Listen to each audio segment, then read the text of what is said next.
In this video, I show you a step-by-step guide on how to replace your pads and rotors for the Brembo 6-piston Chevy Performance Upgrade Kit. There was a lot of problems, a lot of back and forth with the dealership, but I get you through all that and I show you the part numbers, so just stick along.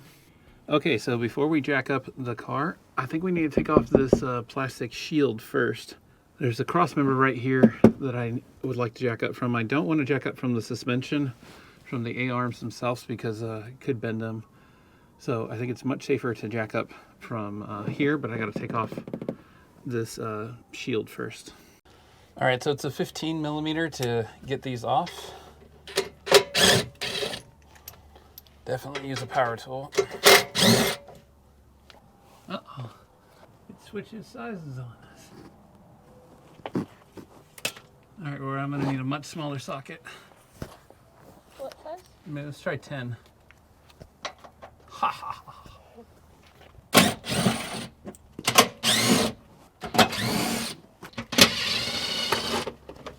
And there it is. All right, so now that heat shield there, it's just like a deflection shield actually. This is the cross member that I'm looking for right here to jack up from. It is the most structural part to jack up from, so that is where I am going to put the jack actually at. And then there is enough room on either sides for jack stands, but I might put them here. This seems like an even better spot, so we'll just see.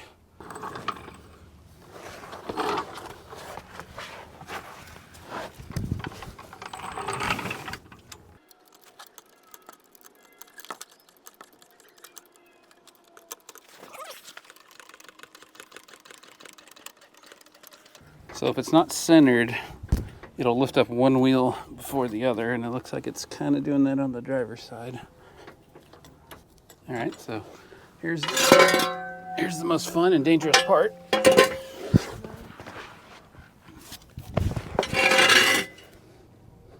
Well, it looks like where I was wanting to put the jack stands is way too high up. Maybe we'll try right here.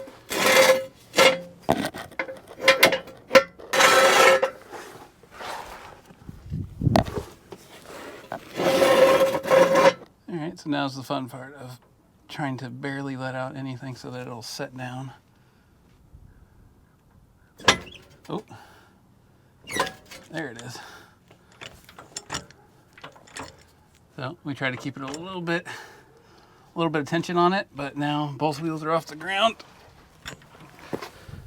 And there you have it. Yeah. All right, so there's a little recess right there that you just want to put a screwdriver in, and then you can just pop it out. There it is. There it is. All right, so it's jacked up. All of these are currently torqued down. So one of the ways you could do it is you could leave the car on the ground and then break everything free, not undoing anything, but just break everything free. And then once it gets jacked up, then you can break it. You can take them the rest of the way. This is a 7/8. You're gonna need a deep socket. There's a couple of ways you could do it. You could possibly wedge your foot underneath there and kind of just hit it like that. That gets it undone. So that's definitely a way to do it. The other way is you could wedge a board underneath there. So you can grab a 2x4, and as long as you didn't jack it up too high, you should be able to wedge that underneath there.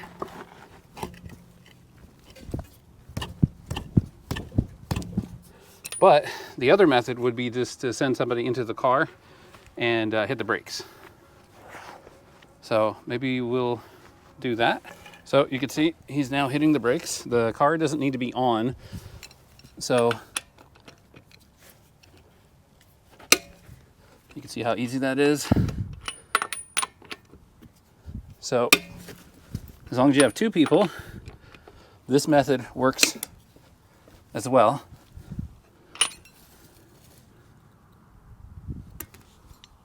Oh.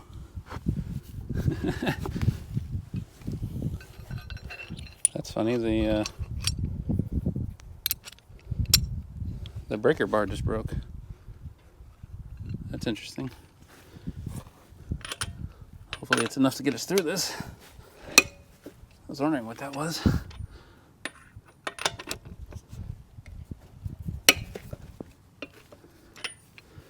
All right, so then now take this and then we'll put the impact on.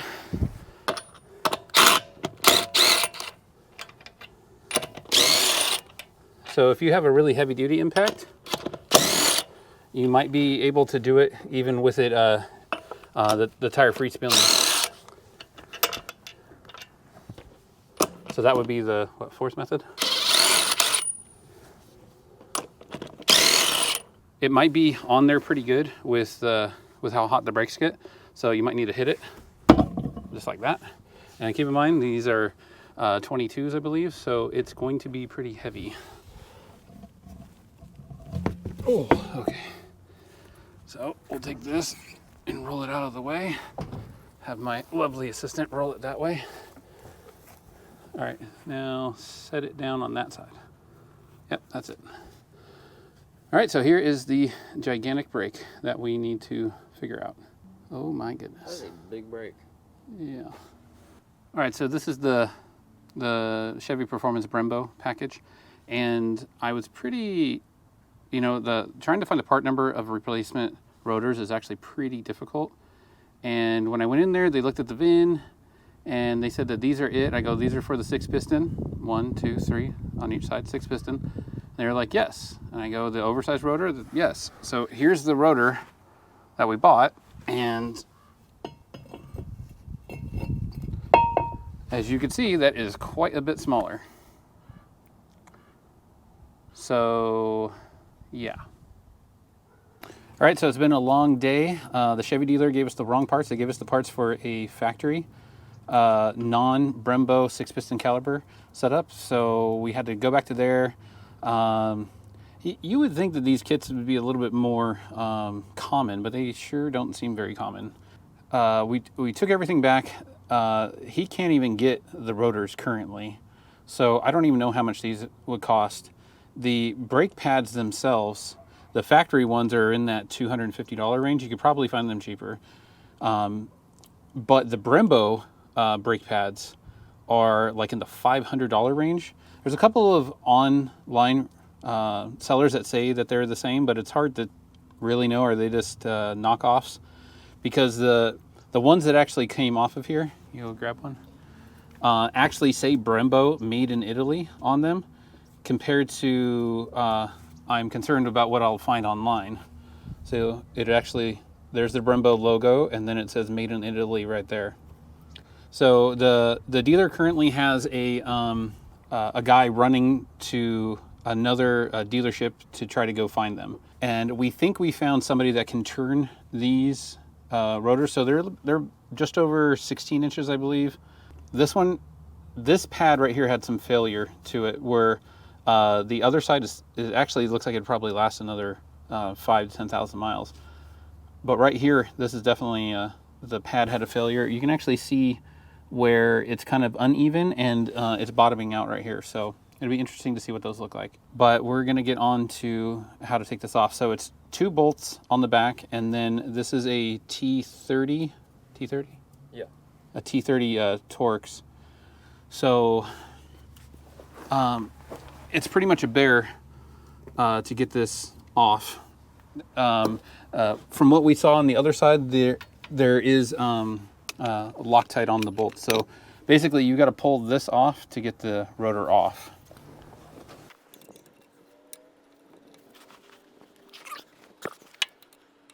So right there it's actually hitting the ground, and then up here it's like, so what we might try to do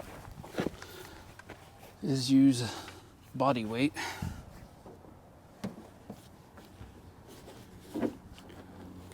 Oh, there it goes. It's either that or the bolt's breaking. Oh, there it is. Okay.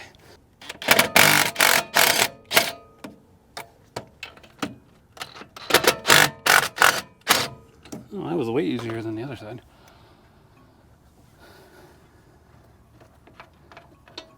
All right, so they're gigantic bolts. It's a 18 millimeter hex, so you're gonna need an 18 millimeter socket. So you don't want to leave this hanging. You could use a bungee. You could try to tie it off to something, but this is a really big caliper. So I'm gonna loosen this right here if I can.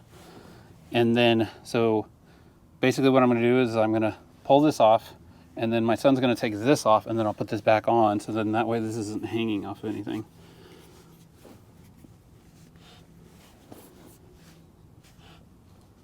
Well, I could try. Ah, there it is. So this bolt just kind of aligns holds on the rotor. Okay. Oh.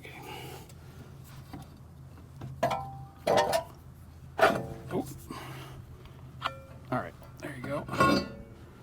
All right, so then now I'm gonna take this and put this back on. You can set it in the grass.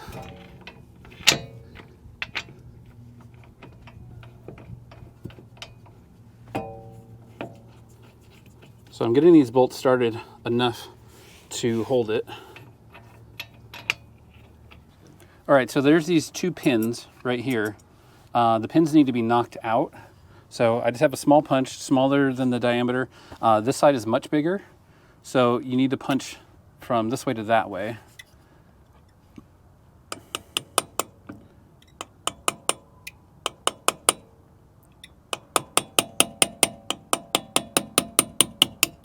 There it goes, and then it just like misaligns, and it's super fun. But I'm gonna get this side started too, try to get it in the same spot.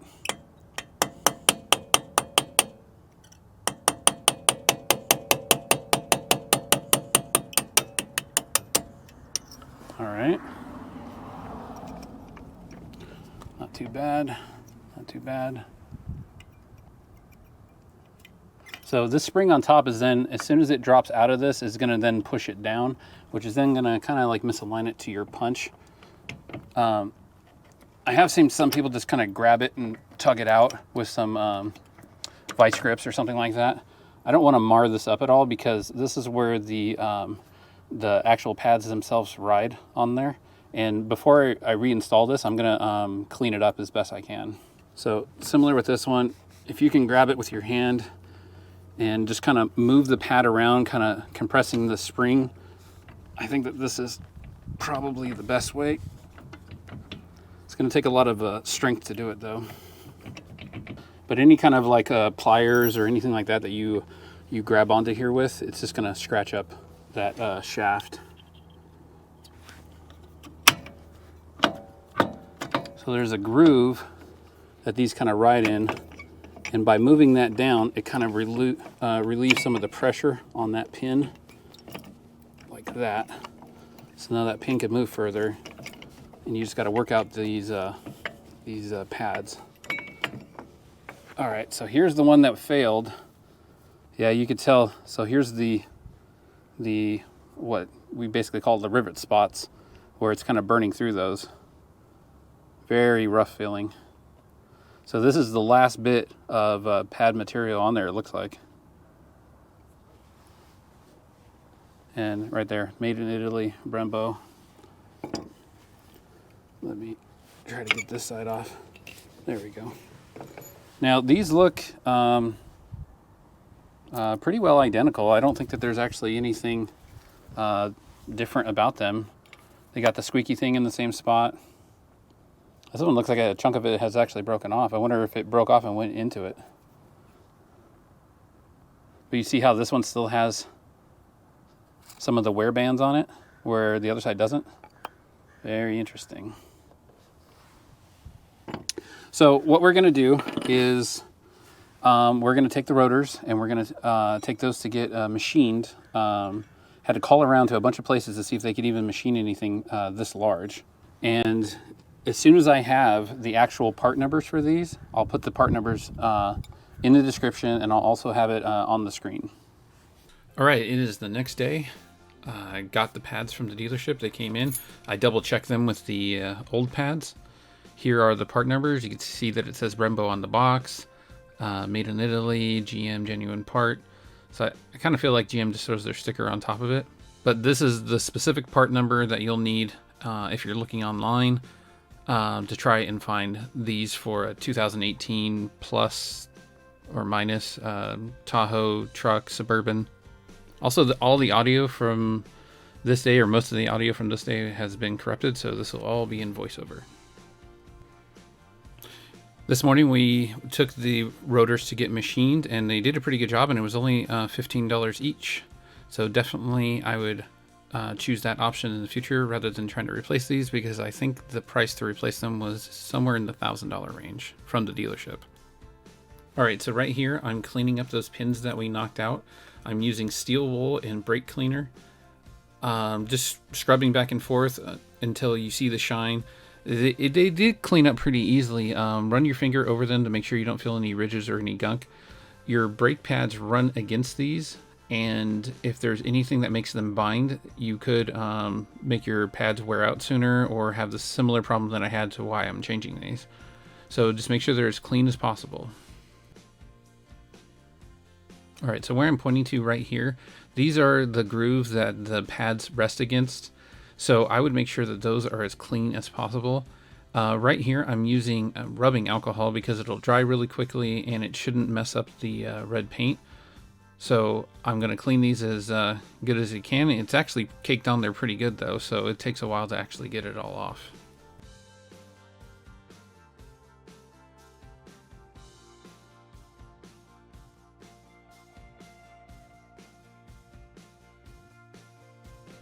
Alright, so right here we need to compress the pistons.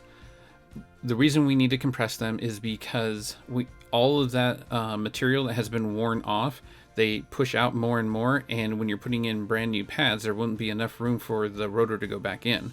So we need to compress them, but if you push on one side, the other side's going to pop out.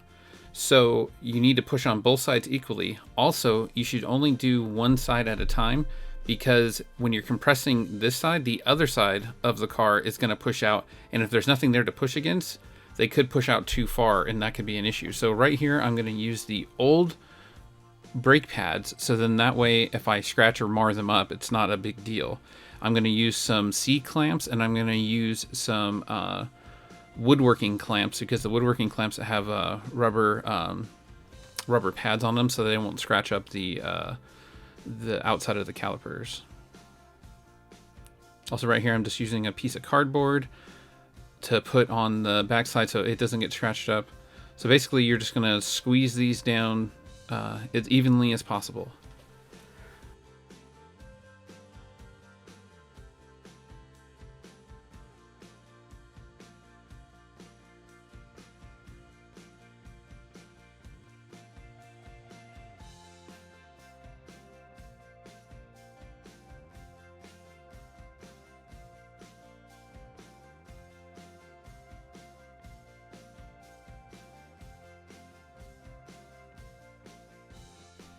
Alright, so here I'm showing you the difference between the old pad and the new pad. You can see how much wear has actually come off, and that's the reason we were compressing the pistons.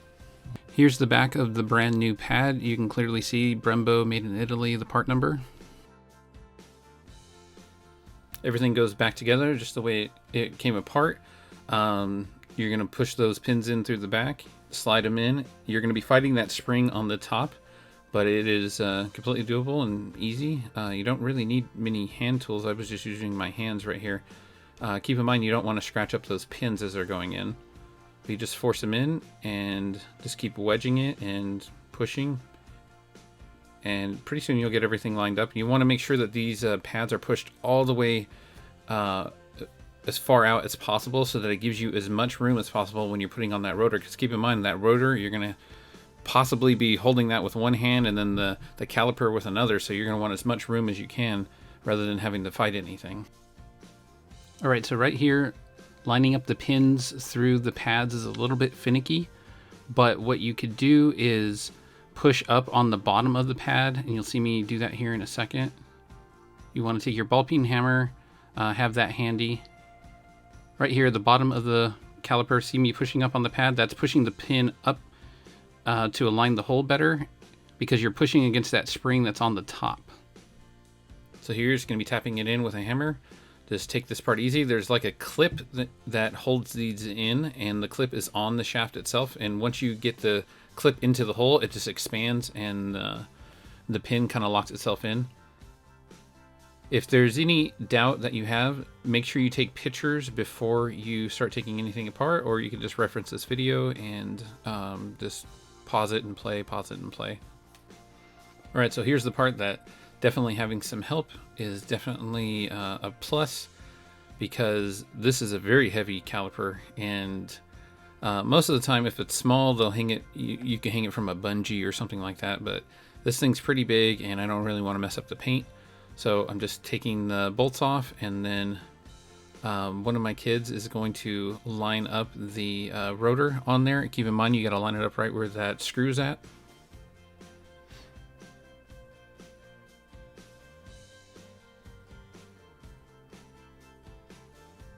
So here I am just helping her get it on there.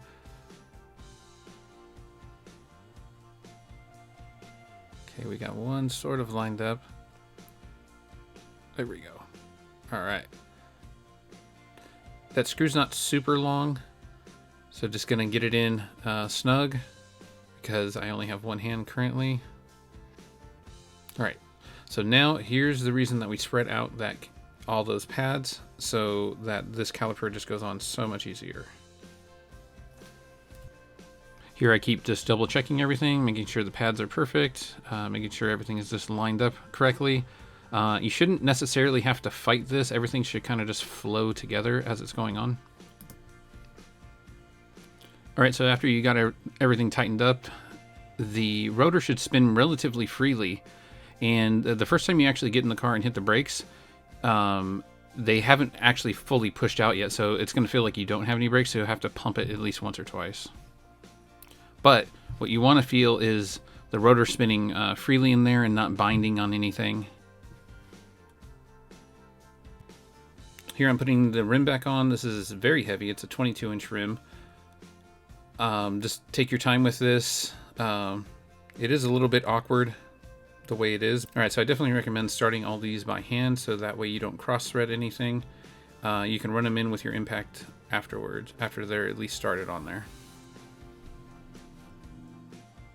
So if you want to torque the lug nuts down while the car's still up in the air, you can do that. Maybe have somebody hit the brakes.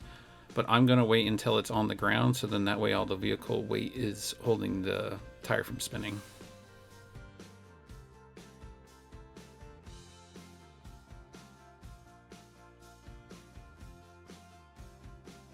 All right, so while the car is jacked up and the shield is off the front, I might as well change the oil. So I'm going to change the oil real quick, and then we'll drop it down. It's a good thing you're here. I'm glad somebody's paying attention.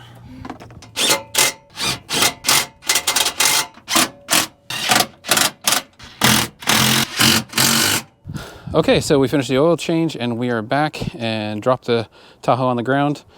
We are now going to torque everything down.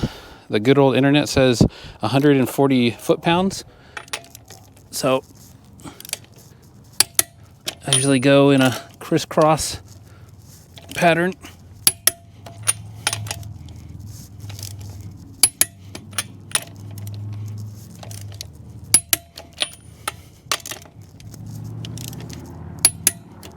And then I just go around and double check everybody. Oh, this one, that's why we double check.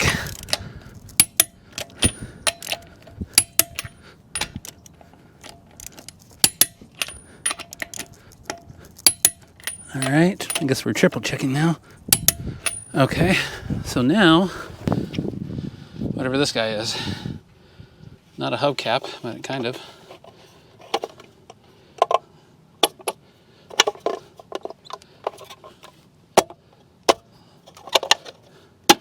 There it is. It's got to hit it really hard, I guess. All right, so it's on. Well, that's it. Let me know if you guys have any questions or comments or whatever, but I didn't expect to have to do all this, but here it is. Otherwise, the Tahoe's been running pretty well. But thanks for watching. Like and subscribe.